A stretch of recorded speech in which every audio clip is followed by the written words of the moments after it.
नमस्कार। अंधा के ग्रामीण इलाकों में युवा चुनाव उस वीडियो के राजनीतिक विश्लेषकों का कहना है यह गांव जमीन पर ये संकेत है कि क्षेत्रीय भाजपा को सीधा संदेश दिया।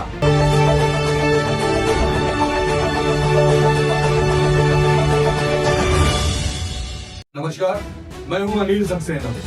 आज अंधा उपचुनाव के रिजल्ट प्रदेशवासियों के सामने आए। राजस्थान में भाजपा की सत्ता होते हुए अंधा विधानसभा उपचुनाव में भाजपा प्रत्याशी की हार एक चेतावनी है।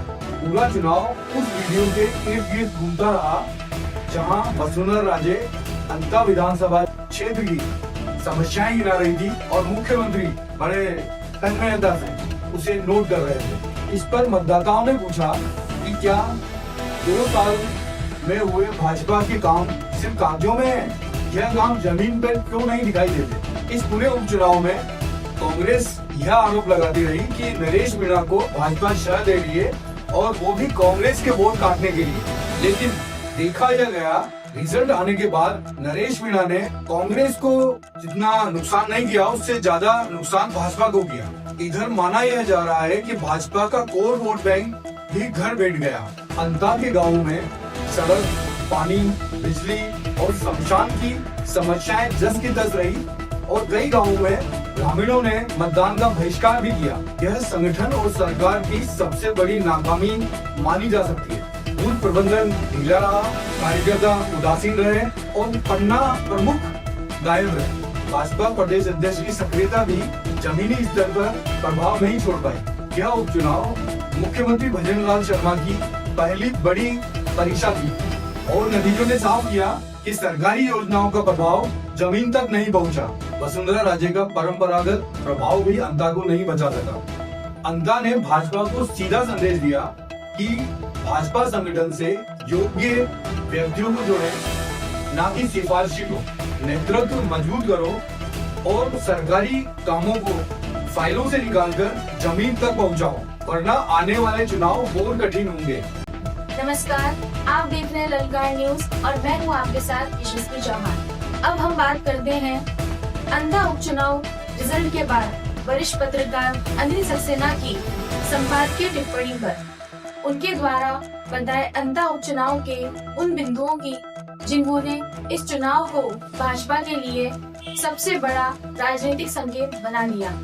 अंधा के ग्रामीण इलाकों में सड़क, बिजली, पेयजल और शमशान जैसी बुनियादी समस्याएं लंबे समय से लंबित थी। ग्रामीणों का कहना है कि कई बार शिकायत की, अधिकारी आए भी, लेकिन काम जमीन पर शुरू नहीं हुआ। इसी नाराजगी के चलते कई इलाकों में मतदान का बहिष्कार देखने को मिला।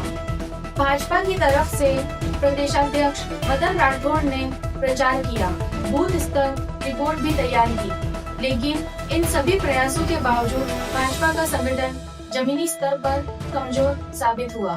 पन्ना प्रमुखों की सक्रियता नगण्य रही और बूथ मैनेजमेंट में भी बड़ी खामियां उजागर हुई।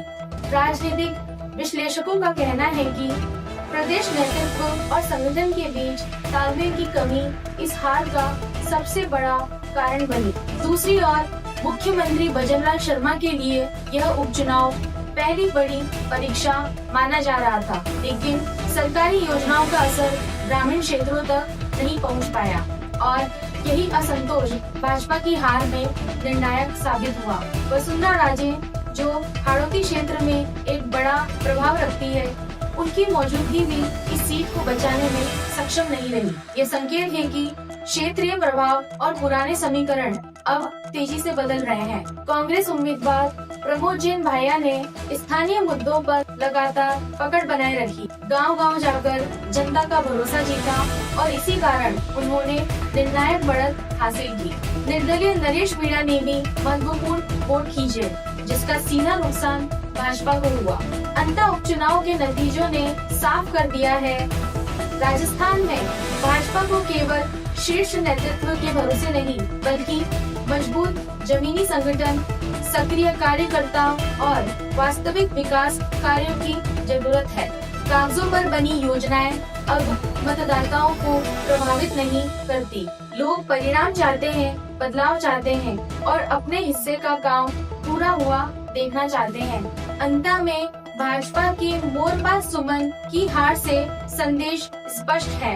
यदि भाजपा ने संगठनात्मक सुधार और जमीनी कामों पर जोर नहीं दिया तो आने वाले चुनावों में चुनौतियां और बढ़ सकती हैं। सत्य की राह पर आपके साथ ललकार न्यूज।